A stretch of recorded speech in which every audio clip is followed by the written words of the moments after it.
Olá amigos, boa noite. Estamos iniciando hoje, nesta quinta-feira, dia 30 de março de 2023. Aguardando um pouquinho, porque o YouTube ainda não entrou. Talvez a gente tenha que mudar a rede para ver se funciona melhor, porque aqui está meio complicadinho. Vamos aguardar alguns segundos e já damos sequência então.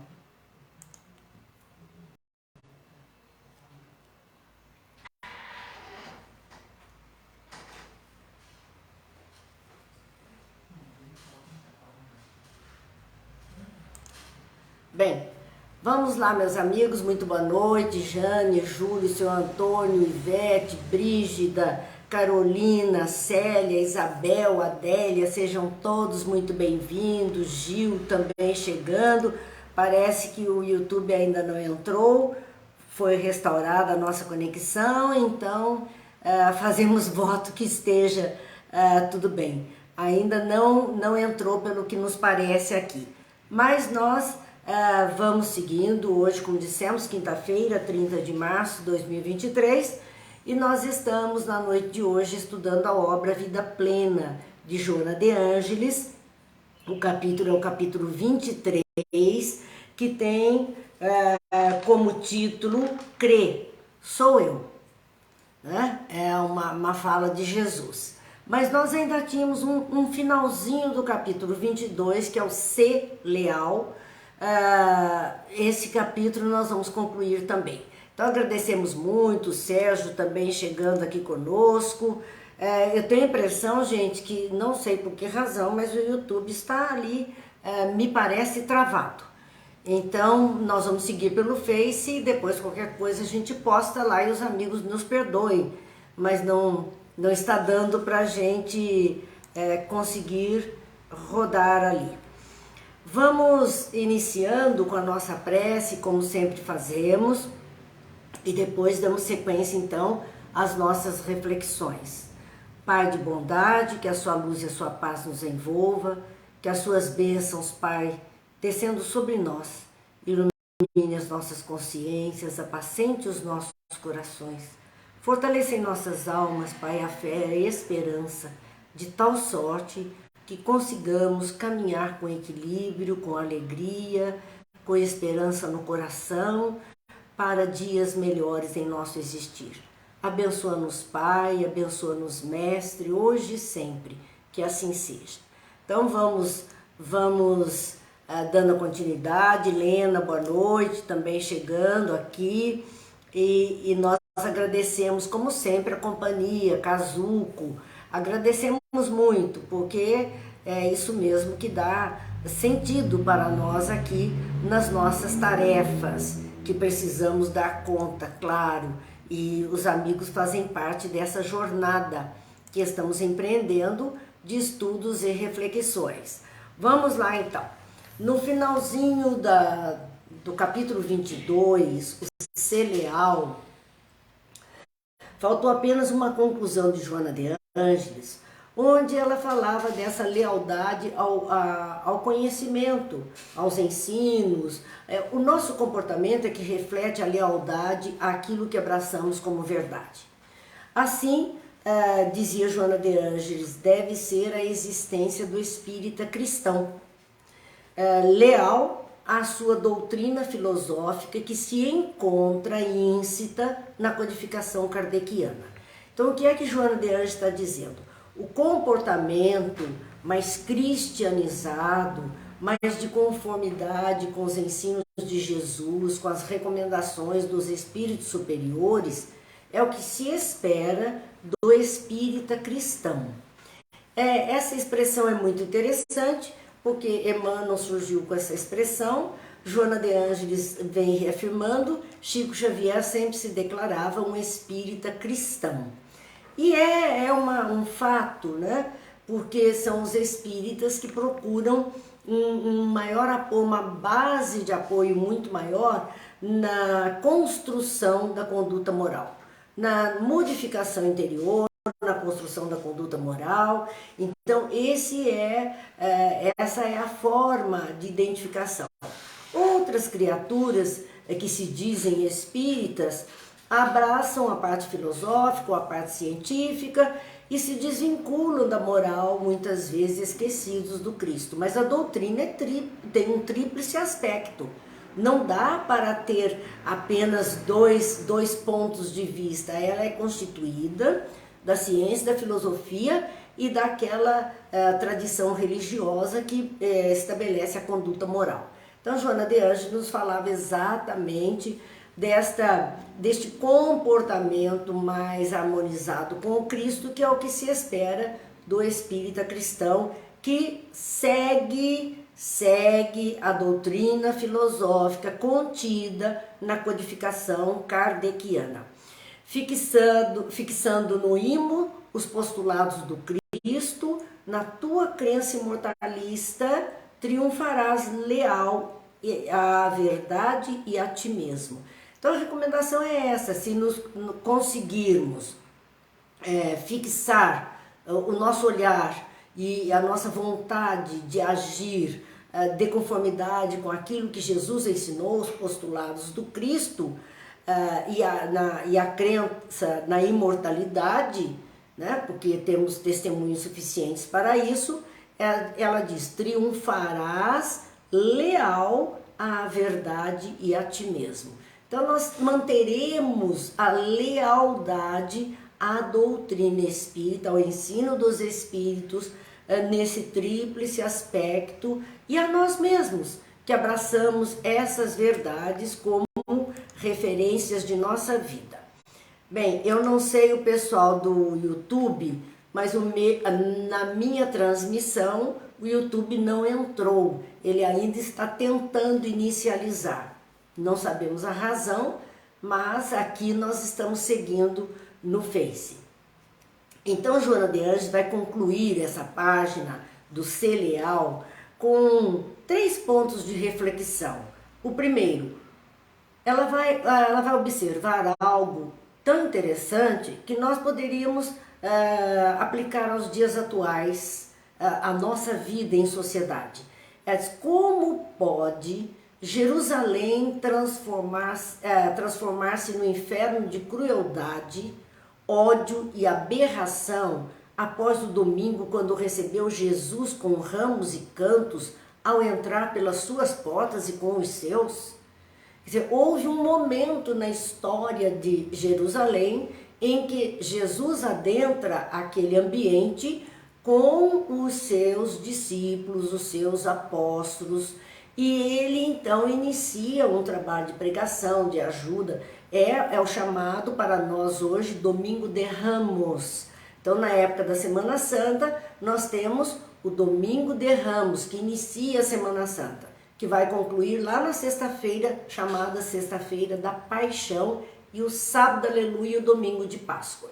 Então, esse período se inicia com o Domingo de Ramos, que é a entrada dele, triunfal.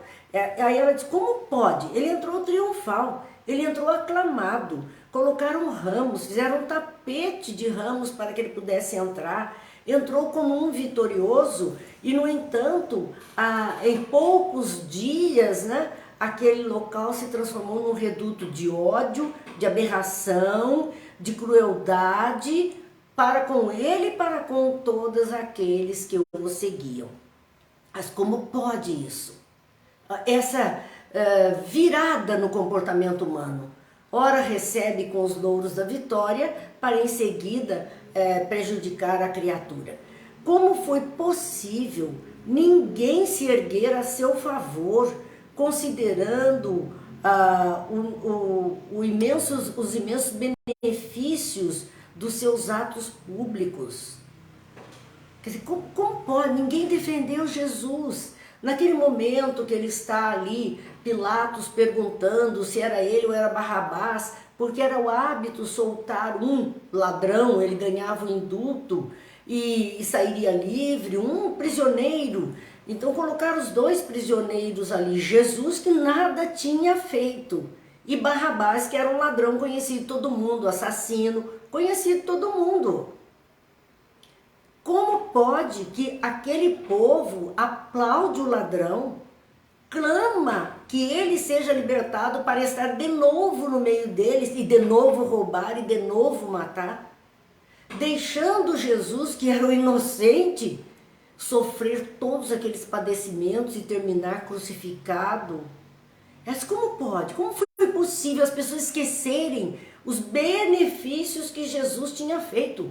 Quantas curas, quanta ajuda, quanta fome que ele matou, quanto amparo, quanto conforto, quanta alegria naqueles corações, quanto conhecimento, quantas bênçãos. Não houve uma voz que se levantasse em seu favor, em sua defesa. Como foi possível admitir-se a eleição de Barrabás, o bandido assassino, em seu lugar, exigindo-lhe a crucificação? Porque a palavra foi essa, crucifica-o. Foi isso que gritaram para que procedessem assim com Jesus, crucifica-o. E libertaram um ladrão assassino para estar com eles. Mas como foi possível isso? Que comportamento humano é esse? Aproveita do outro e massacra para viver as coisas do mundo? Quando Jesus, nesta semana e antecedendo a esse julgamento, ele estava com os seus e a guarda pretoriana chega para prendê-lo, conduzida por Judas, que indica o caminho e o apresenta. Naquela noite, encerra Joana de Ângeles assim esse capítulo Celeal. Ela diz: naquela noite terrível, Jesus perguntou àqueles homens que se aproximavam, eram os guardas, eram os doutores da lei, e ele diz: a quem procurais? E aqueles guardas, aqueles homens, aqueles doutores da lei, aqueles sacerdotes, responderam furiosos, cheio de ódio, cheio de desejo de destruição, a Jesus de Nazaré. E aí que ele diz: sou eu. Então ele se apresenta, ele não se omite, ele se apresenta para sofrer toda a dificuldade. Esse sou eu é a sua identificação, sou eu, Jesus de Nazaré. Mas ele vai usar, que é agora o capítulo 24, crê, sou eu. Agora ele está falando aos seus o tempo todo, porque haviam nas escrituras antigas as notícias de que teria um Messias, de que ele seria um libertador, que ele seria o rei dos judeus, toda uma referência a uma criatura que chegaria no seio daquele povo para a libertação, para a ajuda daquele povo. Então, todo o tempo, as pessoas duvidam, será mesmo esse? É esse? Não é esse? Em vários momentos ele diz, crê, sou eu. Ele dá provas e confirma com as suas palavras para que eles não tivessem dúvida que era ele o Messias enviado. Bem, então nós vamos para o capítulo 24, 23, que tem esse título, crê, sou eu. Boa noite, amigos que estão chegando, Gil, Ivete, Thaís, Rosângela, sejam muito bem-vindos, Thelma. Vamos ver como é que está a situação do YouTube. O meu aqui caiu mesmo, então eu não sei da transmissão, é uma pena, mas só mais tarde que nós vamos poder colocar lá alguma coisa para os amigos, ou seja, o estudo de hoje, nós poderemos colocar lá para os amigos. Não, a nossa conexão com o YouTube não está funcionando hoje, né? Vamos ver se a gente consegue ainda agora colocar aqui direto do ponto em que estamos falando. Vamos ver se nós vamos conseguir isso. É um feito conseguir isso. Vamos lá então. Tentando mais uma vez.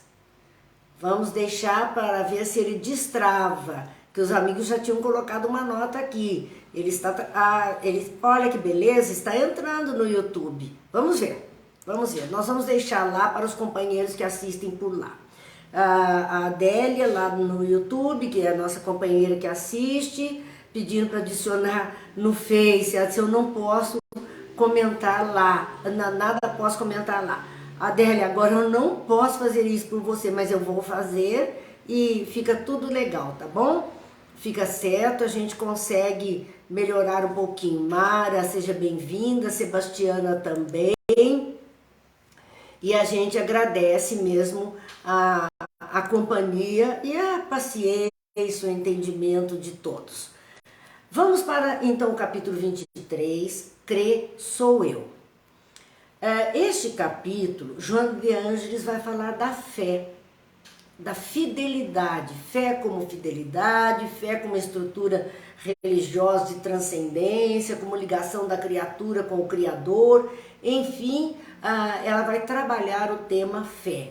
E ela começa falando sobre os alicerces da fé, dizendo a respeito disso, que os alicerces da fé são fixados na razão, mas são sustentados pela emoção.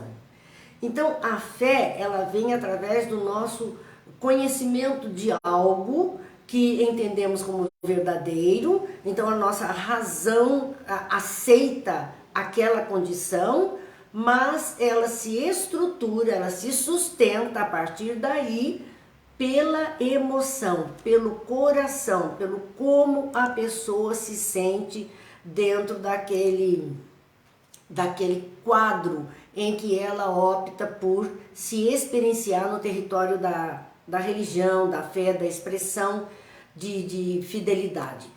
Assim, diz ela, o conhecimento esclarece e facilita o entendimento lógico. Então, o conhecimento, e por isso a nossa necessidade, estamos estudando, refletindo, lendo, pensando, dialogando, que isso facilita, esclarece a nossa forma de pensar e facilita o nosso entendimento lógico, nos abre uma cortina, nos possibilita uma visão muito grande das coisas. E ela diz mais a respeito desse entendimento lógico, que a fé vai aureolar esse conhecimento de harmonia propiciadora de paz. Então, a fé, ela vem através do conhecimento, que vai facilitar o meu entendimento e a racional, a lógica, a possibilidade, mas o coração vai ajudar. E o conhecimento só ficaria árido, ficaria difícil. Então, a fé somada ao conhecimento, ela dá qualidade de harmonia, qualidade que vai propiciar a paz ao coração daquele que passa a entender. Bem, nós então temos ali sobre a fé, né, que Joana vai falar. Ela vai falar de 3 tipos de fé. Ela vai falar a fé segura, ela inicia falando sobre a fé segura. É aquela que não se perturba com a dúvida. A pessoa não coloca em xeque, não põe dúvida sobre a sua crença, a sua confiança naquilo que ela abraça como objeto de fé. Ela tem certeza plena, convicção plena, não se deixa abalar. Essa é a fé segura. Esse tipo de fé busca e com que a busca desse tipo de fé e conquista dessa fé segura em nós exige um programa bem estruturado, que deve ser mantido com cuidado, sem permitir equívocos. Então, aquilo que vai fazer com que uma pessoa tenha uma fé inabalável é um programa que ela estruturou através do conhecimento, através da percepção, através da razão, através da confiança. Então, tudo isso ela foi desenvolvendo em cima daquilo que é o alvo, o objeto da sua fé. E isto estrutura então a fé sólida, mas a solidez só é mantida porque ela pode ruir se nós não alimentarmos constantemente, se nós não zelarmos por isso. Ela é mantida com cuidados, com atenção, com cuidado, sem permitir equívocos. Então eu não tenho dúvidas, eu não tenho equívocos, eu entendo que aquilo está correto, perfeito, e esta fé, esta confiança se torna inabalável. Ela vai falar de um outro tipo de fé, que é a fé natural. E o que é essa fé natural? É a disposição natural que a criatura tem, o ser humano tem, de aceitar-se,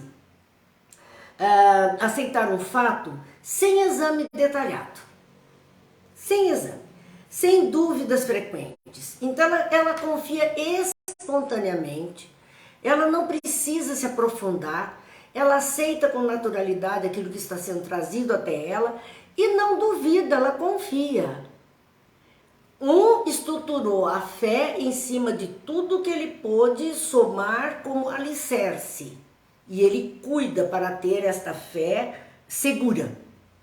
A segurança dele está no conhecimento, está no aprendizado, na vivência, na percepção, na atenção, naquele orar e vigiar que Jesus falou.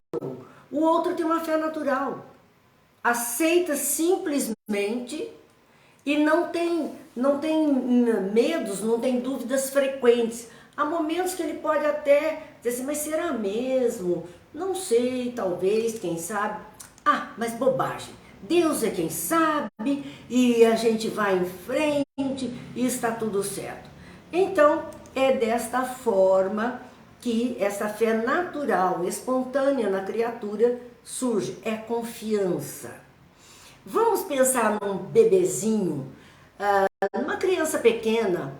A criança pequena, se o pai, a mãe, os avós, alguém pega pela cinturinha e joga um pouquinho, ela ri, ela abre os braços, ela dá uma gargalhada, e ela não pensa que aquela pessoa pode falhar no segurá-la de volta.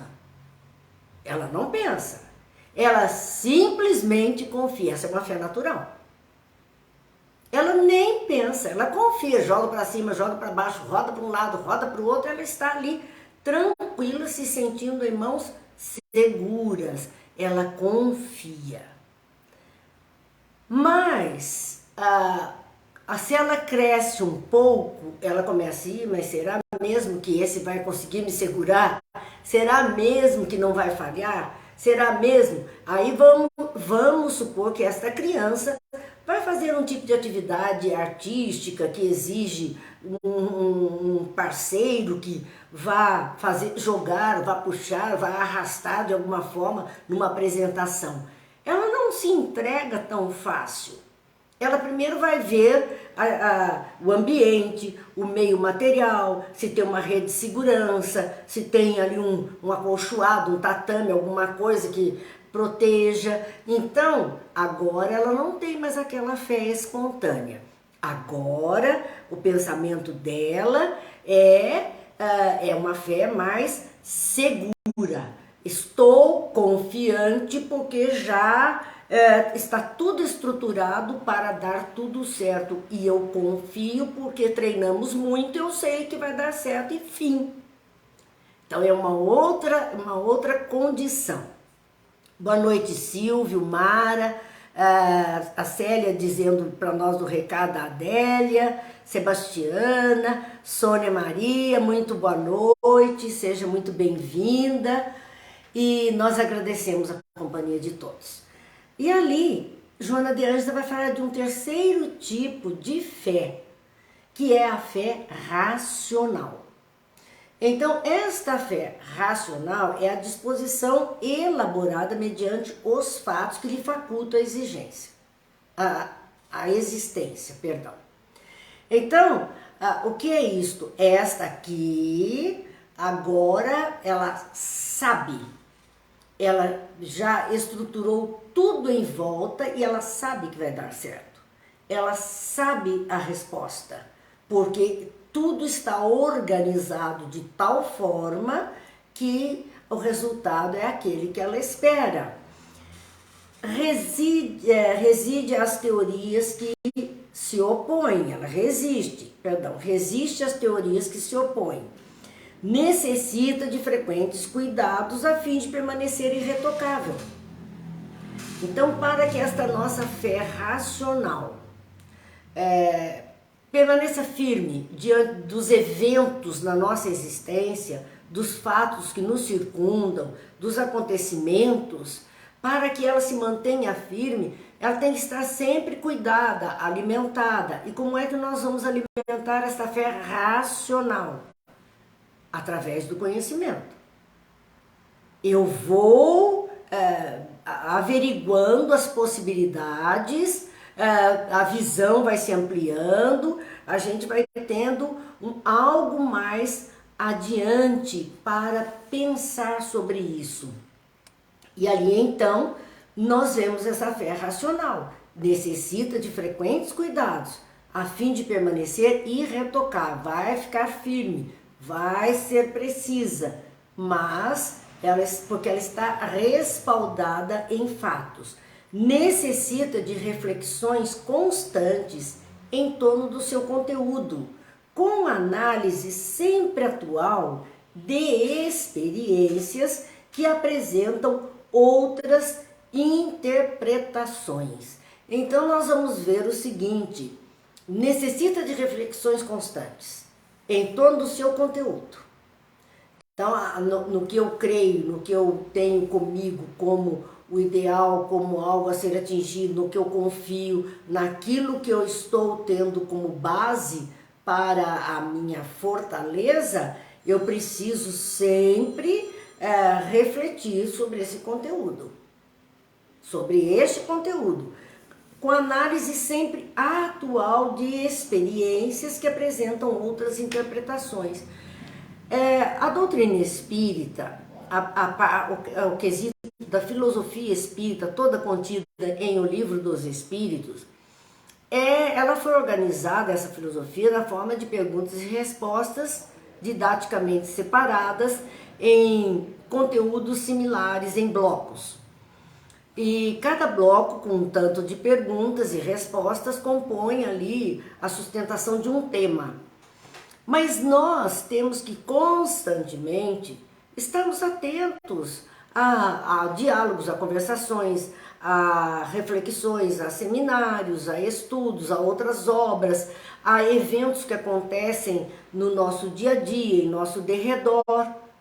Por quê? Porque isso vai fazendo com que eu compare com aquilo que eu estou aprendendo como verdade e racionalmente eu estou achando lógica, eu estou aceitando e vai fazendo com que eu compare.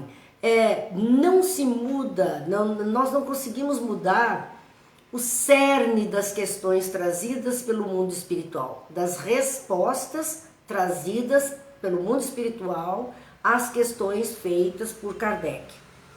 O cerne, a essência, ela permanece íntegra. No entanto, a aplicação disso, ela se expande cada vez mais de conformidade com as experiências atuais que estamos vivendo. Então, aquilo que acontece no nosso redor, ou em nosso redor, ao longo do nosso existir, e que nós vamos dizer assim, meu Deus, essa situação, será que isso, eu posso ter esperança de mudança?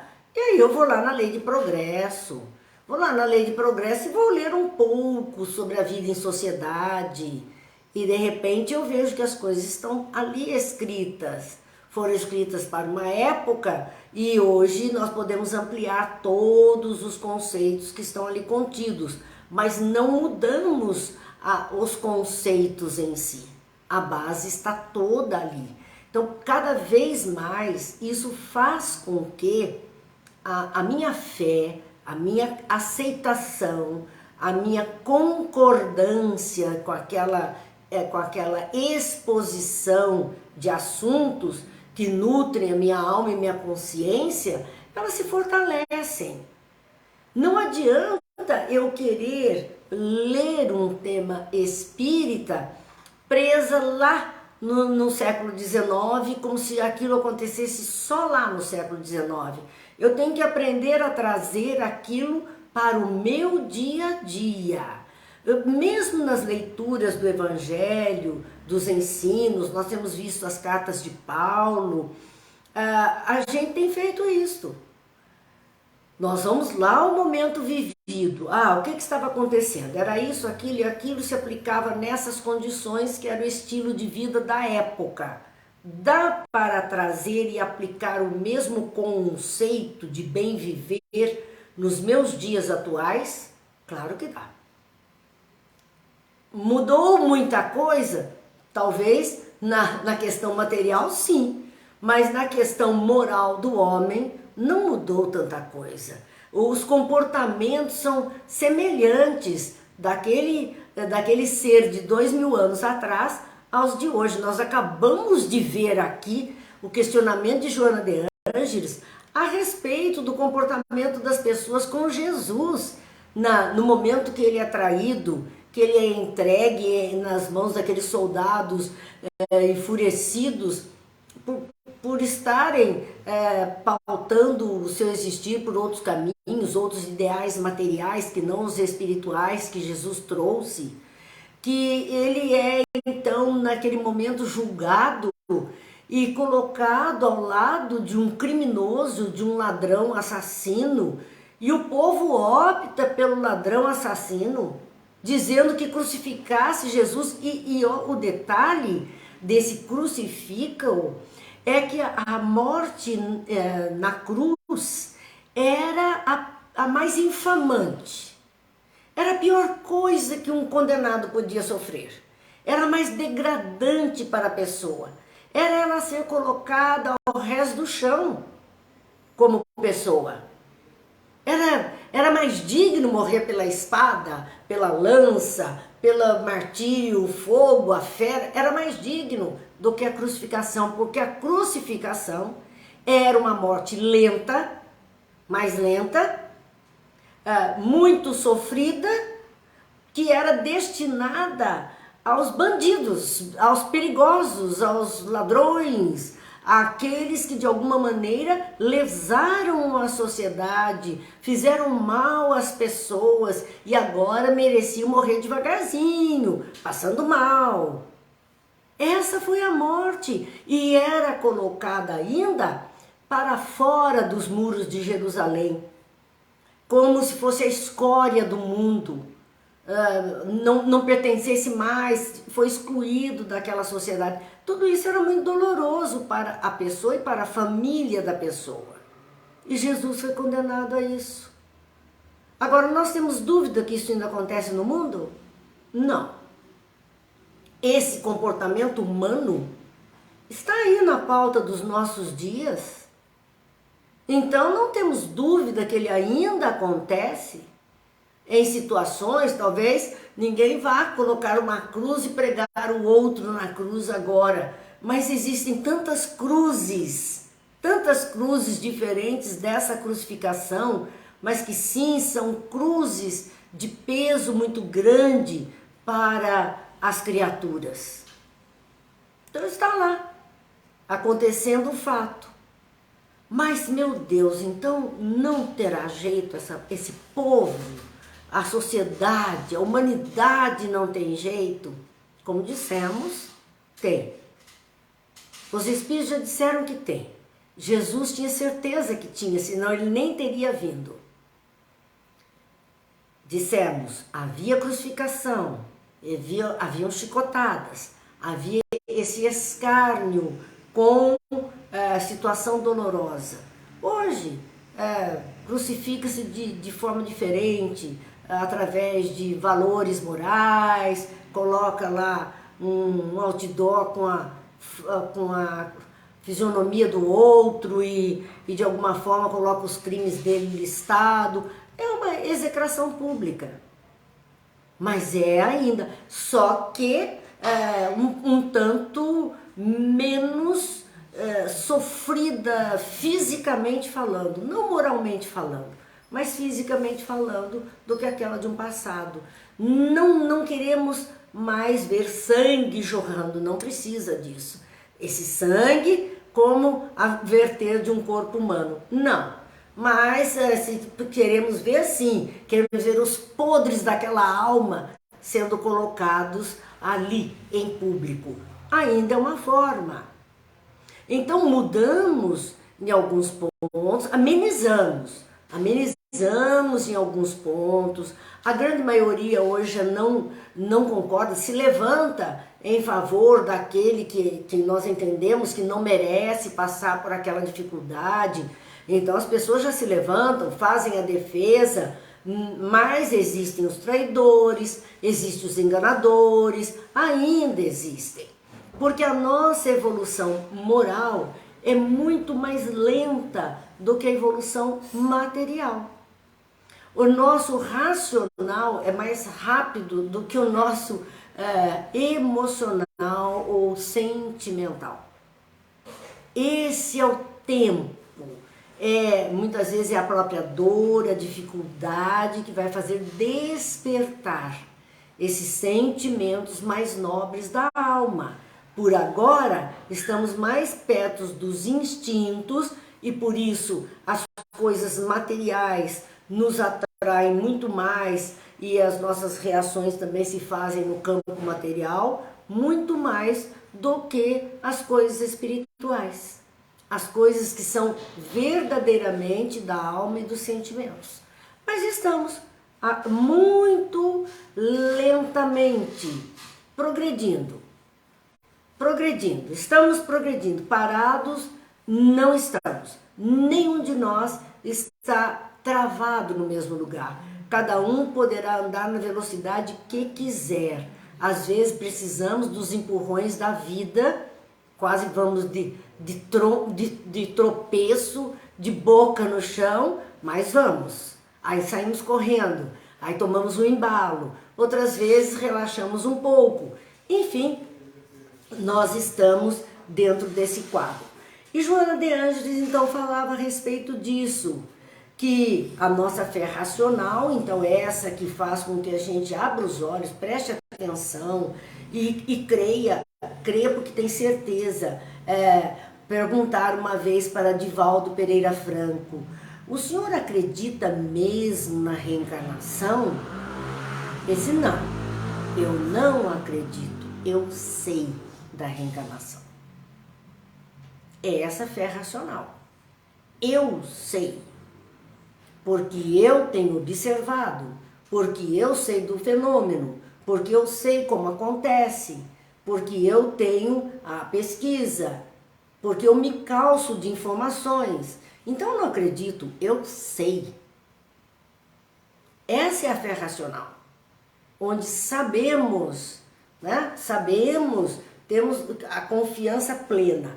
Então ela dizia a respeito disso, mas que essa nossa fé então precisa sim de análise sempre atual de experiências que apresentam outras interpretações.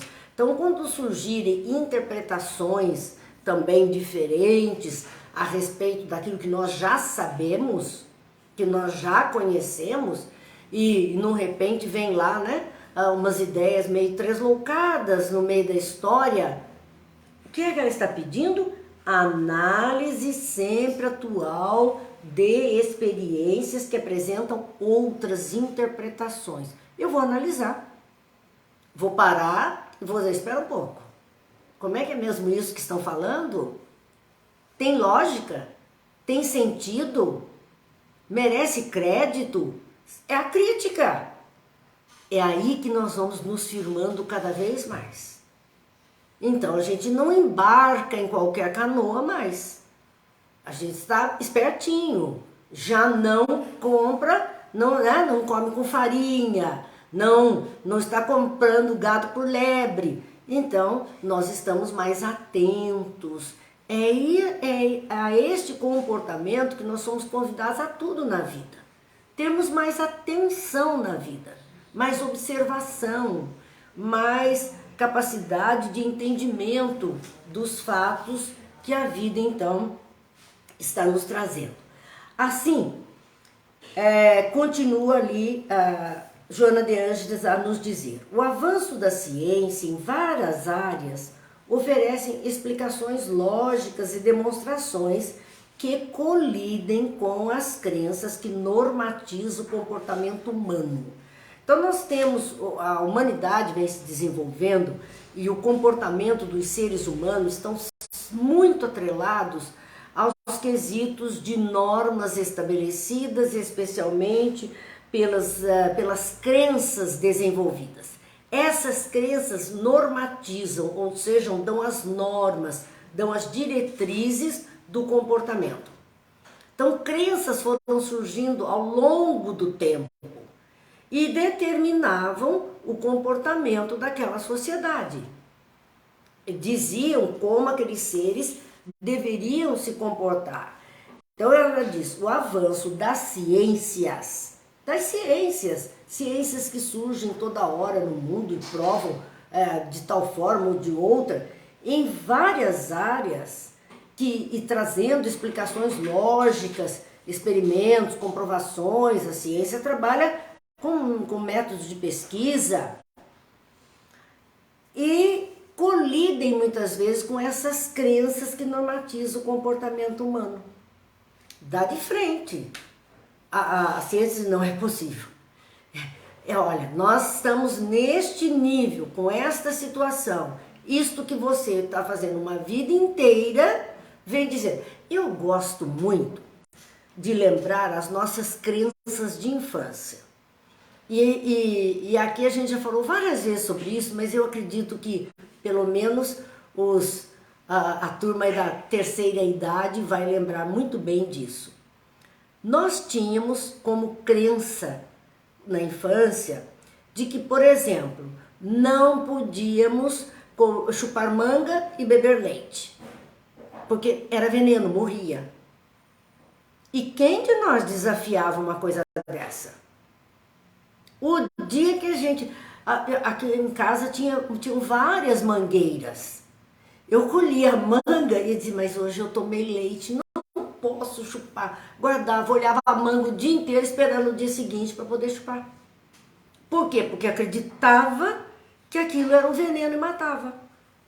Quantas coisas desse tipo nós aprendemos como crenças no nosso passado? Aí vem uma ciência desenvolvendo no campo da nutrição, os nutricionistas trabalhando as alimentações e diz, não, você faz aí uma vitamina de manga com leite, uma mousse de manga com leite. E hoje a gente faz e acha uma delícia. Uma mousse, um sorvete de manga cremoso. Usa o leite junto com manga para fazer o sorvete, a mousse. E ninguém morre envenenado, pode morrer se comer muito. Aí vai ter um mal-estar pelo excesso. Mas não porque isso tenha se transformado num veneno. Mas nós tínhamos essas crenças. Então a ciência veio num determinado ponto e bateu de frente com isso. Para provar que manga com leite não fazia mal nenhum. E nós acreditávamos. E aí, por diante, quanta coisa deste nível nós experimentamos. A nossa vida era regrada pelas crenças. Crenças que os nossos antepassados passavam, crenças de que a vizinhança trazia, que a comadre falava, enfim, nós tínhamos as nossas crenças e nossa vida era regida por essas crenças. A ciência veio, o lado material veio, se não faz mal, pode fazer, não tem problema. E aí nós fomos nos arriscando a participar dessa novidade, dessa mudança. E descobrimos que realmente a ciência tinha razão. Mudamos, deixamos a crença de lado. Então aqui nós vemos que essas crenças, elas normatizam o comportamento humano, os comportamentos humanos nas mais diferentes sociedades.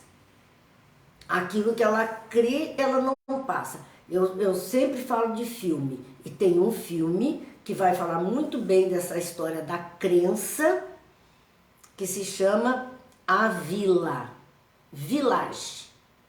Podem assistir. Não vou dizer uma palavra sobre ele. Assistam. Mas que vai falar muito bem das crenças. É um filme excepcional nesse sentido, que normatiza a vida de uma sociedade, de um grupo de pessoas naquele filme. Então, é bom a gente ver como isso é forte sobre as pessoas, como essa exigência das crenças são regras que não podem ser descumpridas dentro daquela sociedade que preconiza isso como o melhor.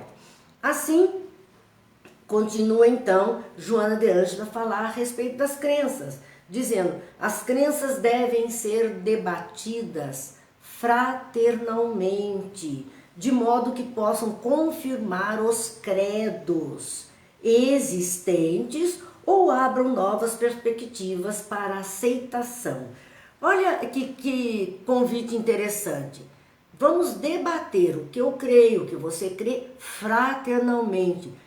Como ninguém aqui é o dono da verdade, nós podemos expor a nossa verdade, o outro expõe a verdade dele, e nós vamos ver ali no frigir dos ovos o que é que deu certo. Então, quando nós usamos desse costume de debater fraternalmente sobre as crenças de um grupo de pessoas, respeitando mesmo a maneira de ser, porque é a norma daquela sociedade, nós temos mais é que respeitar a crença do outro, como queremos que as nossas crenças sejam respeitadas. Elas devem ser debatidas para confirmar aquilo em que a gente crê ou não. E não confirmando, que abram então novas perspectivas para aceitação e para mudanças. É esta função de dialogarmos sobre as várias crenças, de abrirmos os nossos olhos, nossos ouvidos, nossos horizontes para experiências melhores. Existem centenas de crenças religiosas, e aí ela está falando mesmo da religião, e se impõe à sociedade com terríveis castrações morais e emocionais como fundamentais para a sua vivência.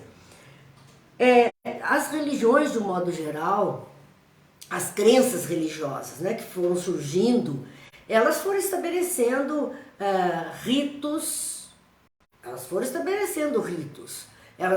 estabelecendo os mitos, elas foram estabelecendo regras para que aquele adepto da crença, aquele prosélito, ele pudesse cumprir na íntegra, não poderia se desviar disso.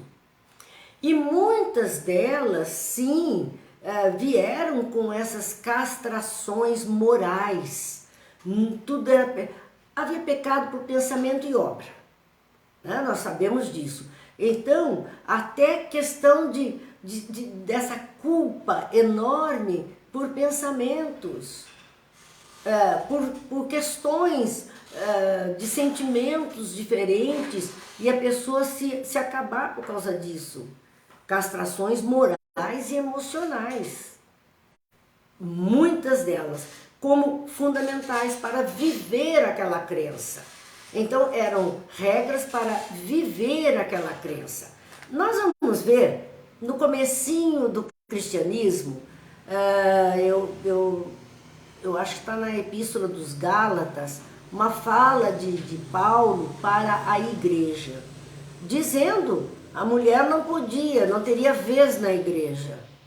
E ela não teria voz, nem vez e nem voz na igreja. E essa crença foi mantida por um punhado de tempo. Mas de onde Paulo saiu com essa? Não foi de Jesus.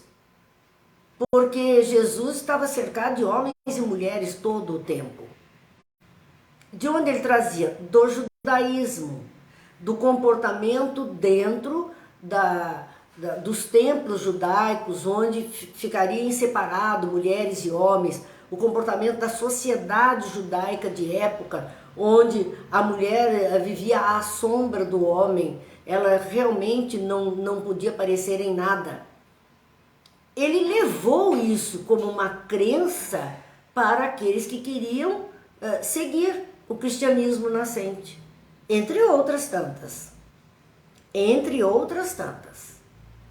Ele levou isso. Agora imaginem bem que nos dias atuais, se a gente fosse falar uma coisa dessa, manter essa crença dentro desse quesito religioso. E existem grupos que mantêm essa rigidez toda. No entanto, outros já foram cedendo, porque não tem lógica. Não existe uma razão real para isto, a não ser um costume de uma raça, um costume de comportamento de vida em sociedade, a não ser isso. Mas nós vemos então que ficou difícil, porque sim, trazia-se a essa sociedade, castrava-se emocionalmente, moralmente, as criaturas que abraçavam aquilo ali como sem condição de fazer diferente ou de deixar de cumprir isso ou aquilo. Nós vamos ver até a questão da circuncisão no judaísmo, começa com Moisés por uma questão de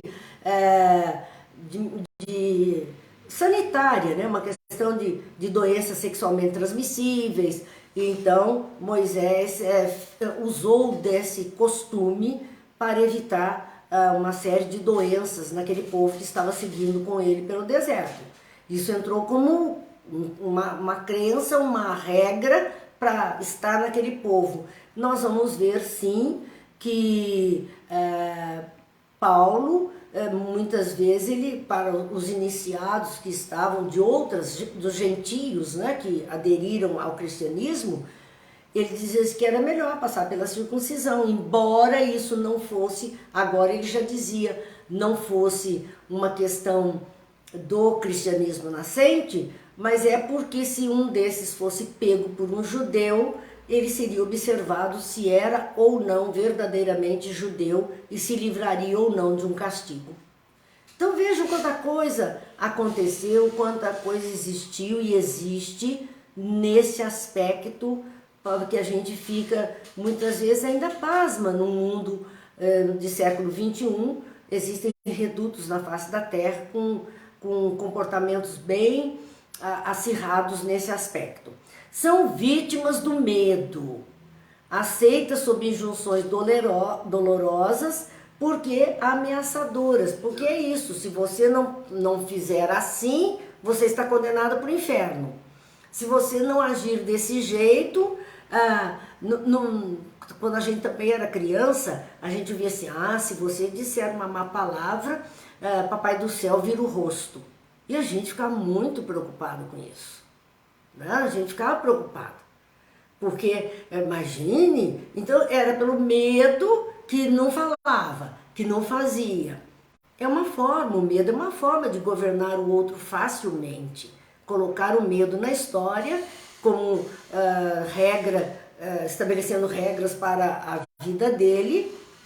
Isso é muitas vezes difícil, doloroso, mas é ameaçador. Ele cumpre porque verdadeiramente ele tem medo, então ele cumpre. Seus crentes deixam-se levar por uma fé temerosa, destituída de resistências morais e de valores espirituais, que não lhes permite discordar dos maiores absurdos. Ele não tem essa força moral, ele não tem valores espirituais que permitam a ele discordar, ele não tem argumentos para discordar. Ele não tem. Então ele continua seguindo ali por essa fé temerosa de acusações, de dificuldades. A fé cega que parte da sociedade ainda aceita, ainda existe nos dias atuais, violentando a razão e a presença dos fatos que revelam diferentes significados. Então nós temos que prestar mais atenção nos acontecimentos, usar dos conhecimentos para fazer os nossos julgamentos, entender que muitas coisas eram usadas apenas para amedrontar e dominar, e a fé verdadeira, ela é libertadora. ela não se coloca pelo medo, muito pelo contrário, ela se coloca pela alegria e pela esperança. Essa é a fé verdadeira, quando há uma esperança de dias melhores, esperança de uma vida melhor, esperança de reencontros, esperança do bem, esperança da luz, tudo isso faz parte de uma fé que gera alegria e não medo nas criaturas. Então nós temos que olhar para isso, e dizia ainda Joana de Ângeles, mesmo na área acadêmica, conceitos e diretrizes são abandonados quando ante novos resultados. A fé permanecia firme. Na área acadêmica, que é uma área de comprovações, quando algo já não atende mais, surge um resultado novo para aquele evento que se procedia de uma forma, muda-se. Não se desmerece, não é uma questão de diminuir ou desmerecer, a questão é mudar e se adequar àquilo que está sendo apresentado com uma amplidão desse conhecimento, dessa vivência. Bem, nosso horário está no fim, nós não terminamos esse item de número 23, falando a respeito da fé que Joana de Ângeles está mostrando. Agradecemos muito aos amigos que estão conosco. Vamos depois acudir o vídeo do YouTube que não foi possível entrar, mas a gente vai verificar direitinho. E vamos fazer nossa prece de encerramento, agradecendo a todos, desejando um bom fim de semana, que Deus abençoe, que Jesus ilumine. E queremos encerrar com aquela prece a Bezerra de Menezes, esse espírito grandioso que venceu tantas crenças de época para dar um testemunho de alguma coisa maior. Nós te rogamos, Pai de infinita bondade e justiça, as graças de Jesus Cristo, através de Bezerra de Menezes e suas legiões de companheiros, que eles nos assistam, Senhor, consolando os aflitos, curando os que se tornem merecedores, confortando aqueles que tiverem suas provas e expiações a passar, esclarecendo aos que desejarem conhecer e assistindo a todos quantos apelem ao seu infinito amor. Jesus, divino portador da graça e da verdade, estende tuas mãos dadivosas em socorro daqueles que te reconhecem, o despenseiro fiel e prudente. Faze o divino modelo, através de tuas legiões consoladoras, de teus santos espíritos, a fim de que a fé se eleve, a esperança aumente, a bondade se expanda e o amor triunfe sobre todas as coisas. Bezerra de Menezes, apóstolo do bem e da paz, amigo dos humildes e dos enfermos, movimenta as tuas falanges amigas em benefício daqueles que sofrem, sejam males físicos ou males espirituais. Santos Espíritos, dignos obreiros do Senhor, derramai as graças e as curas sobre a humanidade sofredora, a fim de que as criaturas se tornem amigas da paz e do conhecimento, da harmonia e do perdão, semeando pelo mundo os divinos exemplos de Jesus Cristo. Que Deus nos abençoe, Jesus nos ilumine, a paz esteja em todos os lares, nos corações e nesta humanidade inteira. Que a espiritualidade amiga consiga acalmar os corações, despertando consciências. Muita paz e até segunda, se Deus quiser.